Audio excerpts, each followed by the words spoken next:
Assalomu alaykum. Bugungi brifingimiz Oliy ta'lim, fan va innovatsiyalar vazirligi tomonidan 2025-yil davomida oliy ta'lim tizimida amalga oshirilgan islohotlar, erishilgan natijalar hamda ustuvor yo'nalishlarga bag'ishlanadi. Oliy ta'lim tizimida amalga oshirilayotgan islohotlarning samarasi shubhasiz xalqaro miqyosda erishilgan ko'rsatkichlar bilan o'lchanadi. 2025-yil natijalariga ko'ra, O'zbekiston oliy ta'lim muassasalari nufuzli xalqaro reytinglarda o'z o'rnini yanada mustahkamladi. Jumladan, mamlakatimizdan 7 ta oliy ta'lim muassasasi QS xalqaro reytingiga kirdi. Ular Toshkent irrigatsiya va qishloq xo'jaligini mexanizatsiyalash muhandislari instituti, Milliy tadqiqot universiteti, O'zbekiston Milliy universiteti, Toshkent davlat texnika universiteti top 1000 talik ro'yxatdan joy oldi. Shuningdek, Times Higher Education xalqaro reytingida 4 ta oliygohimiz joy oldi. 2025-yilgi Times Higher Education Impact reytingida O'zbekistonning 59 ta oliy ta'lim muassasasi ro'yxatdan o'tib, 12 tasi jahonning top 1000 talik universitetlari safidan o'rin oldi va bu mamlakatimiz Markaziy Osiyo hamda Kavkaz mintaqasida mutlaq yetakchiga aylanishiga xizmat qildi. 2025-yilgi QSning fanlar bo'yicha reytingi natijasiga ko'ra, O'zbekistonning 5 ta oliy ta'lim muassasasi 8 ta fan yo'nalishi bo'yicha jahonning eng yaxshi 1000 ta universitetlari qatoriga kiritildi.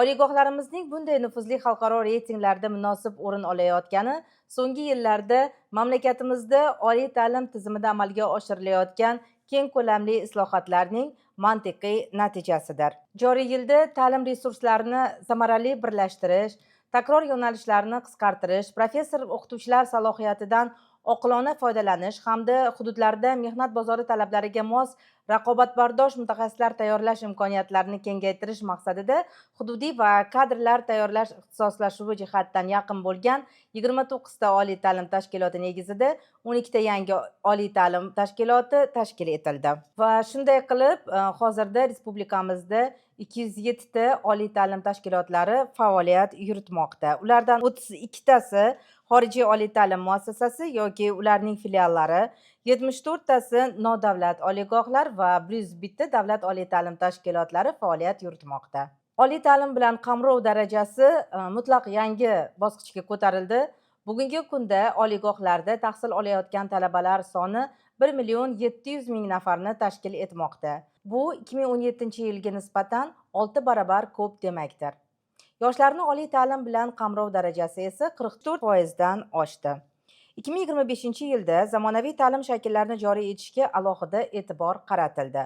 Masofaviy ta'lim shaklida kadrlar tayyorlovchi oliy ta'lim muassasalari soni 21 tadan 52 taga oshirildi. 2025-2026 o'quv yilidan boshlab magistratura mutaxassisliklari bo'yicha kechki va masofaviy ta'lim shakllarida ham kadrlar tayyorlash yo'lga qo'yildi. Xotin-qizlarni qo'llab-quvvatlash davlat siyosatining ustuvor yo'nalishlaridan biri sifatida izchil davom ettirilmoqda. Oila va xotin-qizlar qo'mitasining tavsiyanomasini olgan, oliy ma'lumotga ega bo'lmagan xotin-qizlar uchun bakalavriatning kunduzgi ta'lim yo'nalishlari bo'yicha umumiy belgilangan davlat granti asosidagi qabul parametrlariga qo'shimcha ajratiladigan 2000 ta davlat granti 2025-2026 o'quv yili uchun 2 barobarga oshirilib, 4000 ta etib tasdiqlandi. Mutaxassisligi bo'yicha kamida 5 yil mehnat stajiga ega, lekin oliy ma'lumotga ega bo'lmagan xotin-qizlar uchun to'lov kontrakt asosida 500 ta qabul parametrlari 5 barobarga oshirilib, 2025-2026 o'quv yili uchun 2500 ta etib belgilandi. Shu bilan birga davlat oliy ta'lim muassasalari magistraturasida to'lov kontrakt asosida tahsil olayotgan 11161 nafar xotin-qizning o'qish xarajatlari uchun jami 122,7 milliard so'm mablag' to'lab berildi. Ijtimoiy himoyaga muhtoj qatlamlarni qo'llab-quvvatlash ham doimiy e'tibor markazida bo'ldi. 2025-2026 o'quv yili uchun kambag'al oilalar reyestriga kiritilgan oilalar farzandlari uchun 10% qo'shimcha davlat granti asosidagi qabul ko'rsatkichlari doirasida bakalavriat ta'lim yo'nalishlariga 3550 ta ta'lim granti kvotasi tasdiqlandi. Shuningdek, 2025-2026 o'quv yilidan boshlab kirish imtihonlari natijalariga ko'ra o'qishga kira olmagan abituriyentlarga fanlar majmuasi mos bo'lgan qo'shimcha yana 5 tagacha ta'lim yo'nalishini tanlash imkoniyati yaratildi. Xalqaro va nodavlat oliy ta'lim muassasalari bilan hamkorlik kengaytirildi. Respublikada faoliyat olib borayotgan xorijiy va nodavlat oliy ta'lim tashkilotlari uchun 1320 ta davlat granti kvotalari ajratildi. Oliy ta'lim tashkilotlarida ta'lim grantlarini tabaqalashtirilgan tartibda qayta taqsimlash amaliyoti joriy etildi. Xalqaro ta'lim sifat mezonlarini joriy etish borasida ham salmoqli ishlar amalga oshirildi. Top 500 talikka kirgan 9 ta xorijiy oliygoh bilan kelishuvlarga erishilib, ular bilan hamkorlikda 17 ta qo'shma ta'lim dasturlarining qabul kvotalari tasdiqlandi. 11 ta oliygohdagi 40 ta ta'lim dasturi xalqaro akkreditatsiyadan o'tkazildi. Top 300 talikka kirgan xorijiy oliygohlarning ta'lim dasturlari asosida davlat oliy ta'lim tashkilotlaridagi yuqori kurslarning 14 mingtadan ortiq o'quv dasturlari takomillashtirildi. Natijada oliy ta'lim tashkilotlarida tahsil olayotgan xorijlik talabalar soni 20 ming nafarga yetdi. Professor o'qituvchilar salohiyatini oshirish masalasiga ham alohida e'tibor qaratildi. 6139 nafar professor o'qituvchi xorijda malaka oshirgan bo'lsa, 3859 nafar xorijiy professor o'qituvchi esa o'quv jarayoniga jalb etildi. Yoshlarni ish bilan ta'minlash va tadbirkorlikka yo'naltirish borasida ham muhim qadamlar qo'yildi. Respublikadagi 14 ta hududning 80 ta oliygohida O'z Milliy bank aksionerlik jamiyatining Kelajakka qadam markazi filiallari tashkil etildi. Ushbu markazlar orqali 4529 nafar bitiruvchi talabaning biznes loyihalari 202 milliard so'm miqdorida imtiyozli shartlarda moliyalashtirildi.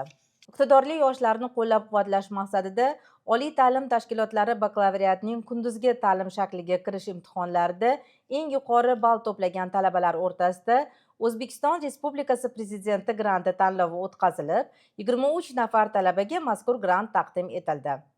Talabalarga xizmat ko'rsatish sifatini oshirish maqsadida esa oliy ta'lim tashkilotlaridagi registrator ofislari tomonidan 6 ta yo'nalish, jami 737.066 ta xizmat ko'rsatildi. Shuningdek, davlat xususiy sheriklik asosida hamda oliygohlar mablag'lari hisobidan 20 ta oliy ta'lim tashkilotida 12.084 o'rinli 22 ta talabalar turar joyi qurilib, foydalanishga topshirildi. Shunday qilib, 2025-yil davomida oliy ta'lim tizimida amalga oshirilgan keng ko'lamli ishlar sohada sifat o'zgarishini ta'minlash, ta'limga teng va adolatli imkoniyatlarni yaratish, xalqaro standartlarga mos raqobatbardosh mutaxassislar tayyorlash hamda yoshlarning intellektual salohiyatini to'liq ro'yobga chiqarishga xizmat qildi. Erishilgan natijalar mamlakatimiz oliy ta'lim tizimini yanada modernizatsiya qilish, ilm-fan va innovatsiyalarni rivojlantirish hamda yangi O'zbekiston taraqqiyoti uchun mustahkam intellektual poydevor yaratishga qaratilgan islohotlarni izchil va barqaror davom ettirilishini yaqqol tasdiqladi.